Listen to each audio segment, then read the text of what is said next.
On se retrouve pour une dernière vidéo sur la série des probabilités conditionnelles. Aujourd'hui, nous allons parler des événements indépendants, voir ce que cela représente en mathématiques et aller voir donc le lien aussi avec ces probabilités conditionnelles.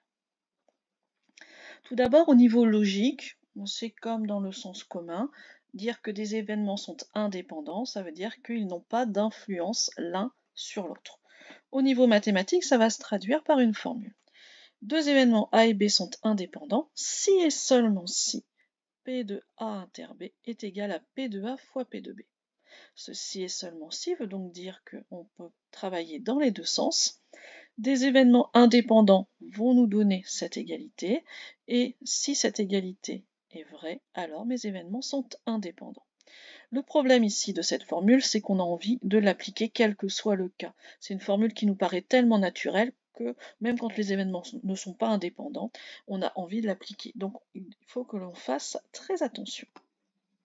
Prenons tout de suite un exemple pour voir un petit peu les différences. Nous avons ici un dé à 6 faces numéroté de 1 à 6 et deux événements qui nous intéressent. L'événement A, obtenir 2 ou 5, l'événement B, obtenir un nombre impair.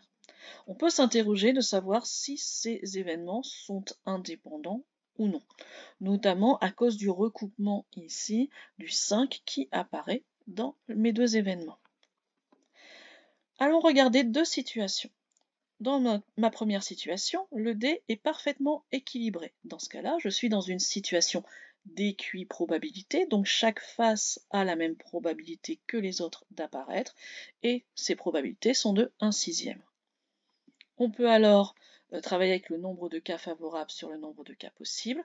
La probabilité de l'événement A, j'ai deux faces qui m'intéressent, donc une probabilité de 2/6, soit un tiers. La probabilité de l'événement B, j'ai trois faces qui m'intéressent, le 1, le 3 et le 5, donc 3/6, 1 demi. Allons calculer maintenant les deux parties de mon égalité, les deux membres. P de A fois P de B, je fais 1 tiers fois 1 demi, ça me donne 1/6. Quant à P de A inter B, l'événement A inter B, c'est obtenir à la fois 2 ou 5 et un nombre impair. Donc il n'y a que le 5 qui m'intéresse. Et la probabilité du 5, c'est donc 1/6. J'ai deux fois la même probabilité. On a bien l'égalité, mes événements sont indépendants.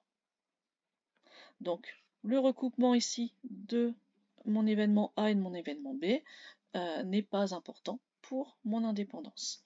Par contre, si mon dé n'est pas équilibré, cette fois-ci je prends un dé qui est truqué pour que le 5 apparaisse une fois sur deux et que les autres faces aient toutes la même probabilité d'apparaître. À ce moment-là, il faut calculer la probabilité de chacune des faces. Donc P de 5 est donné, c'est un demi, et ensuite les 5 autres faces vont se partager le demi restant. Donc on va diviser par 5 ce demi, on arrive à 1/10.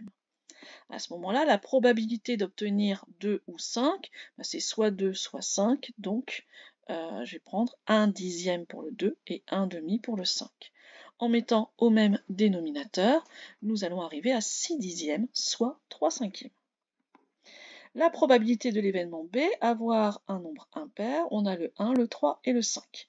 On va donc avoir 1/10 et 1/10 pour 1 et 3, et la probabilité de 5, c'est 1 demi. À nouveau, on met au même dénominateur, on arrive à 7/10.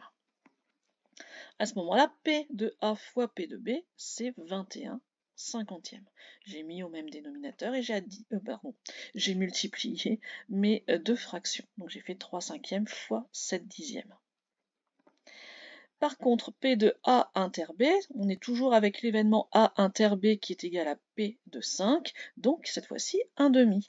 Or, je n'ai pas l'égalité entre ces deux fractions, entre ces deux probabilités, donc mes événements A et B ne sont pas indépendants.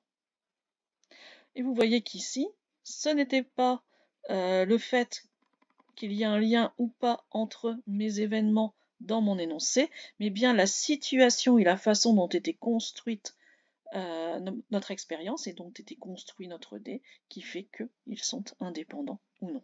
Donc ça, c'est un petit peu contre-intuitif, dirons-nous. Ensuite, le fait que mes événements soient indépendants, à ce moment-là, je vais pouvoir aussi parler des probabilités conditionnelles. En effet, si A et B sont des événements indépendants, alors le fait que l'événement A soit réalisé ou non n'influence pas l'événement B.